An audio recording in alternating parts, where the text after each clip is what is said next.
अस्सलाम वालेकुम स्टूडेंट्स, उम्मीद है कि आप सब लोग खैरियत से होंगे। आज जो है हम अपने चैप्टर 1 को आगे रिज्यूम करेंगे। आज का जो हमारा टॉपिक है वो है एफिशिएंसी ऑफ एन एल्गोरिदम की। ठीक है, एफिशिएंसी ऑफ एल्गोरिदम हम देखेंगे। हम एल्गोरिदम पीछे प्रीवियस पढ़ा है कि क्या होते हैं, हम इनको किस लिए यूज़ करते हैं और ये किस तरह से हम बनाते हैं। ठीक है, तो अब एफिशिएंसी ऑफ एल्गोरिदम हमने आज के लेक्चर में हमने डिस्कस करना है। अब एफिशिएंसी क्या होती है हमारे पास, कि एफिशिएंसी ये होती है कि कम टाइम में हम कौन सा एल्गोरिदम जो है वो हमें बेस्ट आउटपुट देगा। ठीक है, तो ये क्या होती है, इस तरह से है हम जो अपनी एफिशिएंसी जो एल्गोरिदम की उसको मेजर करते हैं या देखते हैं। ठीक है, तो उसको अब हमने लास्ट पढ़ा था कि हम डिफरेंट सोल्यूशन बनाते हैं अपने एक प्रॉब्लम के। कैंडिडेट सोल्यूशन का जो हमने स्टेप पढ़ा था उसमें यही हमने देखा था कि अगर एक प्रॉब्लम हो हमारे पास तो हम उसके डिफरेंट सोल्यूशन बना देते हैं।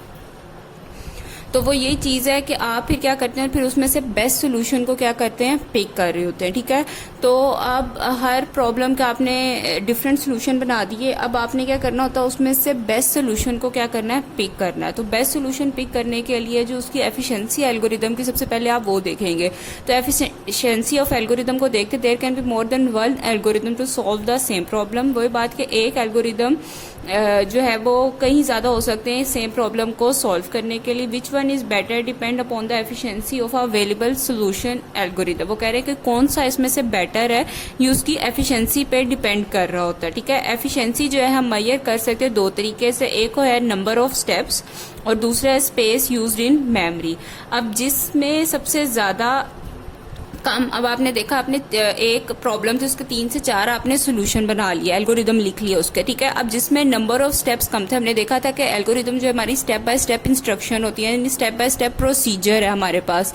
तो जिसके सबसे कम आपके पास जो थे वो स्टेप्स थे, वो क्या किया जाएगा, आपके पास एफिशिएंट एल्गोरिदम माना जाएगा। ठीक है, दूसरी बात आ जाती है कि space used in computer memory. हमने ये पीछे चैप्टर 4 में 9th क्लास की जो ओल्ड बुक थी उसमें हमने पढ़ा था कि हर कोई भी डाटा हम जो भी कंप्यूटर में सेव करा रहे होते हैं, ये कहीं ना कहीं जाके जो है हमारी मेमोरी में सेव हो रहा होता है। तो वो ये चीज कह रहे हैं कि जो कम स्पेस लेगा वो क्या कहलाएगा, आपके पास सबसे बेहतर एल्गोरिदम कहलाएगा। ठीक है, तो दो चीजों की तरह हम अपनी एल्गोरिदम की एफिशिएंसी जो है उसको मेजर करते हैं। पहली चीज है number of step. Number of step जितने कम होंगे हमारे पास, उतनी ज्यादा जो है हमारे पास वो उसका एल्गोरिदम एफिशिएंट होगा, और जितनी वो कम स्पेस यूज करेगा उतना ही वो एफिशिएंट कहलाएगा। यही चीज उन्होंने कहा कि N algorithm is considered more efficient if it takes less number of step to reach the result। अगर ये लेस नंबर ऑफ स्टेप लेगा तो ये हम अच्छी तरह से किसी भी सोल्यूशन तक पहुंचने के, तो ये बहुत एफिशिएंट एल्गोरिदम है।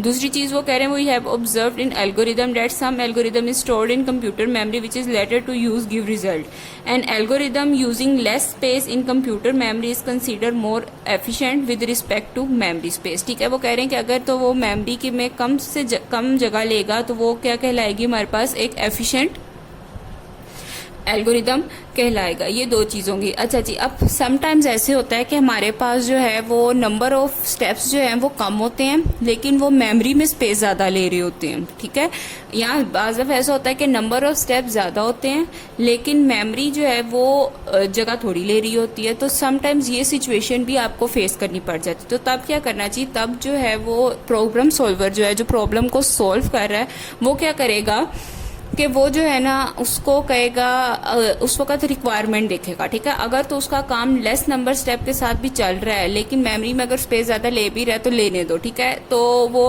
लेस नंबर ऑफ स्टेप को पिक करेगा, लेकिन अगर उसको स्पेस कम दिलवानी है मेमोरी में और काम जो है वो बेशक वो ज्यादा नंबर ऑफ स्टेप के साथ भी कर ले तो भी उसको चलेगा। ठीक है, तो ये उस वक्त जो एक एज अ प्रॉब्लम सॉल्वर फिर वो अपनी रिक्वायरमेंट देखता है कि कौन सी चीज बेस्ट है उस वक्त, यहाँ कौन सी चीज उसके लिए बेस्ट नहीं है। तो इसी पैराग्राफ में यही लिखा हुआ है, it is quite possible that one algorithm take less space in memory and has more number of space. वो कह रहे हैं कि ऐसा भी हो सकता है कि एक एल्गोरिदम जो है मेमोरी में स्पेस कम ले लेकिन नंबर ऑफ स्टेप उसके ज्यादा हों, जबकि दूसरी तरफ वो कह रहे हैं whereas the other algorithm take more memory and has less number of step, जबकि दूसरा जो है वो क्या करेगा कि मेमोरी मोर ले, लेकिन नंबर ऑफ स्टेप क्या हो उसके पास कम हो।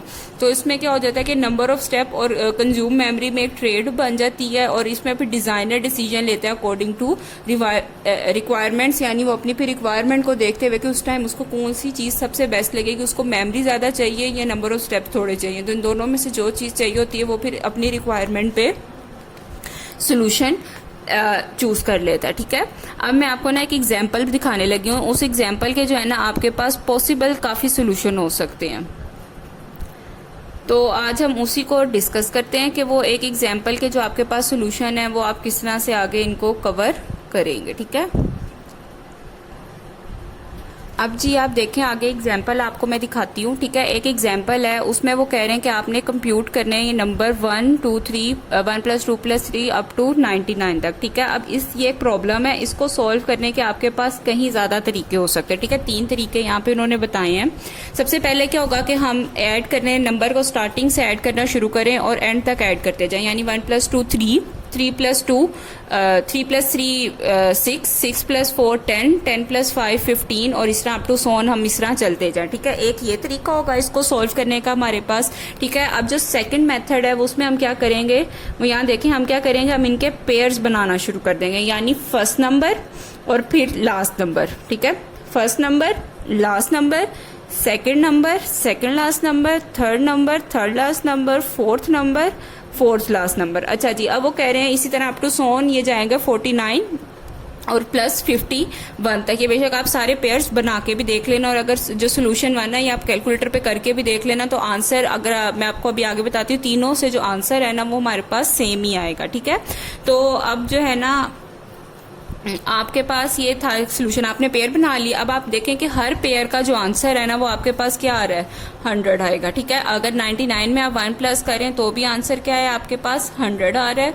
2 में आप 98 प्लस करें तो भी 100 है। 97 में 3 प्लस करें तो भी आंसर क्या आ जाता है हमारे पास 100 ही आता है। अब देखें टोटल ग्रुप जो है ना, अब आपने यहाँ पे ये बात याद रखनी है, आपकी बुक में नहीं लिखी हुई, जो टोटल ग्रुप है ना इसमें बनेंगे, जो जब आप पूरा इसको सॉल्व करेंगे तो 49 ग्रुप्स आपके पास बनेंगे। ठीक है, जब 49 ग्रुप्स बनेंगे और आप 49 को मल्टीप्लाई करोगे 100 से, तो ये 4900 आपके पास बच जाएगा। तो 4900 में से अब आप देखें कि आपके पास टोटल ग्रुप, मैंने आपको कहा कि क्या थे,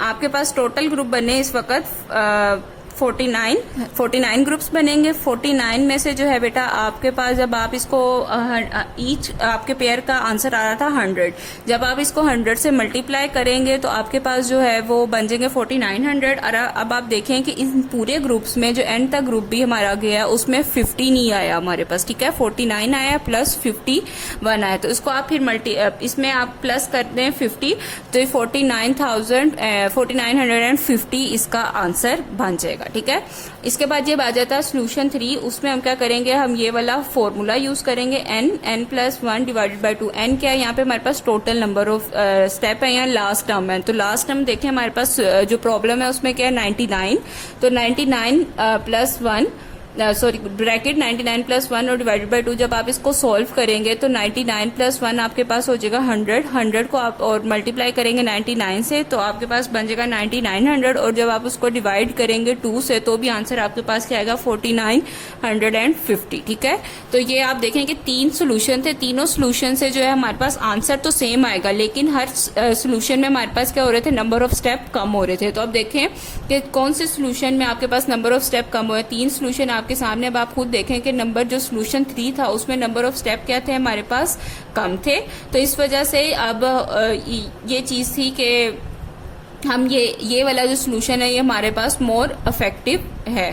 ठीक है, तो वो ये कह रहे हैं कि डिफरेंट सोल्यूशन थे एक प्रॉब्लम को सॉल्व करने के लिए। अगर तो ये सोल्यूशन आपके पास बेस्ट था और अगर ये मेमोरी में जगह ज्यादा ले भी रहा है तो भी आप क्या करेंगे, सोल्यूशन 3 को प्रेफर करेंगे, क्योंकि उस सोल्यूशन से आपका काम क्या हो रहा है, जल्दी हो रहा है। लेकिन अगर आपको काम जल्दी नहीं करना और अब मेमोरी में स्पेस कम रखनी तो फिर आप क्या कर सकते हैं, आप स्टेप 2 पे आ सकते हैं, आप पेयर्स बना के फिर इसका ये सारा काम आप परफॉर्म करेंगे। तो ये चीज है बेटा कि हर एक प्रॉब्लम को सॉल्व करने के डिफरेंट तरीके थे। हमने 3 तरीके देखे एक प्रॉब्लम को सॉल्व करने के, और उसमें से जो बेस्ट वन था हम उसको सिलेक्ट कर लेते हैं। ठीक है, अब इसके बाद ना आपके पास एक इंटरेस्टिंग फैक्ट आ रहा है, उन्होंने आपके ये बुक में दिया हुआ है। वो कह रहे हैं कि जी डू यू नो, मैंने आपको पहले कहा था कि ये जो आपके जितने टेक्स्ट बॉक्सेस हैं ये सारे जो हैं आपके वो बनते हैं, उसमें आ जाते हैं एमसीक्यूज में, ठीक है। तो ये भी एक एमसीक्यूज में आ सकता है। वो कहते हैं कि एक जो चेस बोर्ड होता है ना, जहाँ चेस जो स्क्वेयर्स होते हैं उसमें वो 64 स्क्वेयर्स होते हैं। एक चेस में कितने स्क्वेयर्स होते हैं? 64 स्क्वेयर होते हैं चेस बोर्ड में। अब वो कह रहे हैं कि वीट, अगर एक आप गंदुम का दाना जो है ना, अगर आप एक चेस पे फर्स्ट वाले पे वो black and white black white इस तरह के बॉक्सेस होते हैं चेस पे, ठीक है। वो कह रहे हैं कि फर्स्ट वाले पे अगर आप एक दाना रखते हैं, सेकंड वाले पे आप 2 रखें, थर्ड वाले पे 3, यानी उसको डबल करते जाएं हर तरफ। तो जब 64 आप जब तक पहुंचेंगे ना आप लोग, तो आपके पास ना ये अमाउंट आ रही है लिखी हुई, इतने चेक्स, इतने जो वीट के बॉक्स वीट होगा ना आपके पास, वो आपको पूरे चेस बोर्ड पे नजर आ रहा होगा, ठीक है। ये एक इंटरेस्टिंग फैक्ट था। तो ये उसमें बस और कुछ इतनी बात नहीं कि एक चेस पे 64 स्क्वायर होते हैं। फर्स्ट में आपने एक वीट रखा, दाना रखा, दूसरे में आप 2 रखे, तीसरे में 3, चौथे में 4, इसी तरह आपने हर एक में डबल करते जाना है। तो एंड पे जो है ना आपके पास इतने वीट गेन्स जो है ना आपको नजर आ जाएंगे, ठीक है।